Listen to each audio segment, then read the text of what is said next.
Olha só que doido isso. Vamos voltar no tempo, lá para 1859. Pensa na tecnologia mais de ponta da época, o telégrafo. De repente, a coisa toda surta. Fio brilhando, sabe? Operador tomando choque no seu posto de trabalho. E o papel do registro, do nada, pegando fogo sozinho.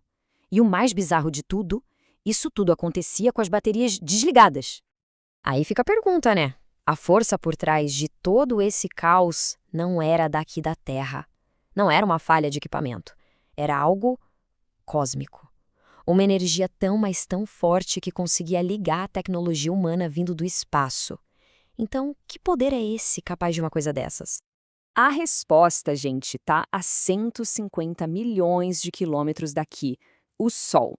Aquele evento lá de 1859, que ficou conhecido como o Evento de Carrington, foi causado por uma supertempestade solar. E hoje?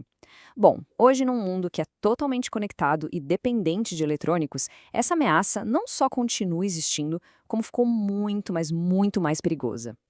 Então, para entender o tamanho do risco, primeiro a gente precisa entender a arma. O que é que o Sol joga na nossa direção que pode literalmente deixar nossa civilização de joelhos? E olha, não é só luz e calor não, é uma coisa bem mais poderosa. Essa arma tem nome, é ejeção de massa coronal, ou CME. E assim, não é uma ondinha de energia qualquer, pensa mais como uma bala de canhão cósmica.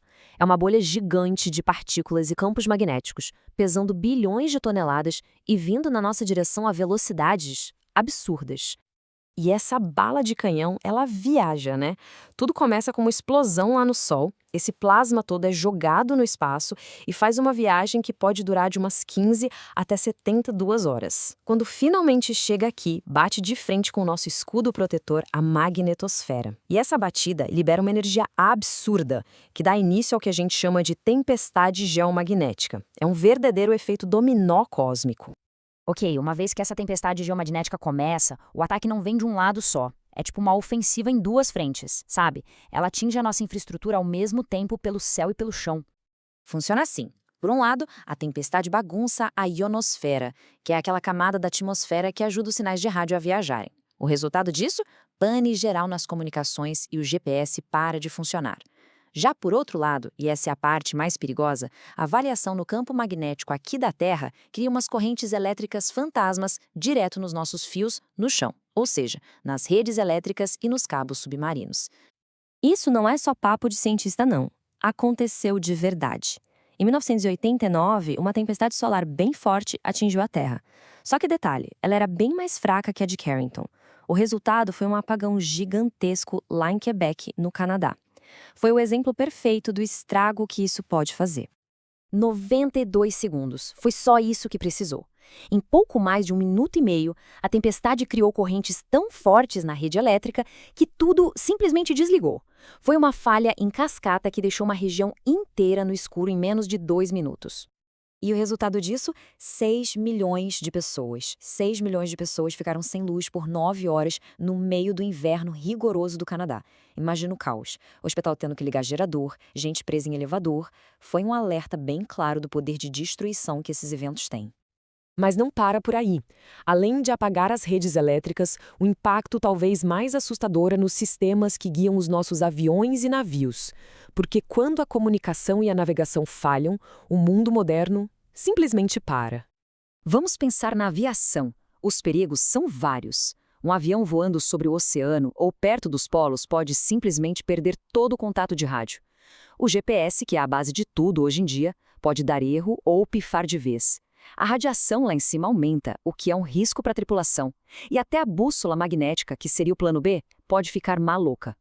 E no mar, a coisa é tão séria quanto. A navegação hoje em dia depende quase 100% do GPS. Se ele falha, o navio fica cego eletronicamente. Agora junta isso com um apagão nas comunicações e bússolas que não funcionam direito.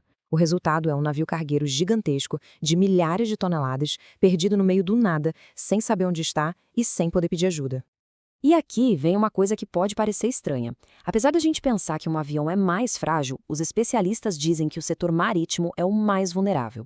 E o motivo é simples e crucial. A dependência do GPS é ainda maior, o tempo de exposição ao risco é muito mais longo, a gente está falando de semanas no mar contra horas no ar. E para piorar, as habilidades antigas de navegação, tipo usar um sextante, praticamente se perderam. Beleza, com uma ameaça desse tamanho, a pergunta é: o que nos protege? Existe um sistema de alerta global, sim, mas ele funciona numa verdadeira corrida contra o tempo. Olha só como a coisa funciona. A gente vê a explosão no Sol quase na hora que acontece. Mas o nosso principal satélite de alerta, que fica no meio do caminho, só consegue dar o aviso de que a bala de canhão está vindo na nossa direção entre 15 e 60 minutos antes dela chegar. É uma janela de tempo minúscula, perigosamente curta.